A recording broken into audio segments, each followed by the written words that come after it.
Ma'am semen analysis కోసం patient వచ్చారు ma'am. So mobile phones వల్ల ల్యాప్టాప్ వల్ల స్పర్మ్ క్వాలిటీ ఏమైనా ఎఫెక్ట్ అవుతుందా అని అడుగుతున్నాను. ఏం చెప్పమ్మా? ఎఫెక్ట్ అవుతుందని చెప్పండి. గుడ్. ఓకే. సో ఇది చాలా మందికి వచ్చే క్వశ్చన్ అండి. ఇప్పుడు ఏమవుతుందంటే చాలా మంది వర్క్ ఫ్రమ్ హోమ్ కూడా చేస్తున్నారు కదండి, సాఫ్ట్వేర్ వాళ్ళు ఎస్పెషల్లీ.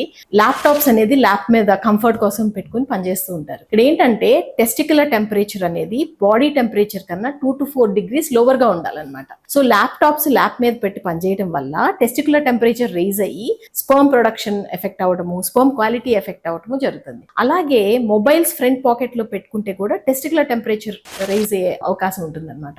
దానివల్ల కూడా ఎఫెక్ట్ అవుతుంది. రేడియేషన్ ఎఫెక్ట్ అనేది ఇంకా మనకు తెలియదు, కానీ డెఫినెట్గా టెంపరేచర్ రిలేటెడ్ ఎఫెక్ట్స్ మాత్రం ఖచ్చితంగా జరుగుతాయండి. సో మొబైల్స్ అనేది ఫ్రంట్ పాకెట్లో ఎక్కువసేపు పెట్టుకోవద్దు.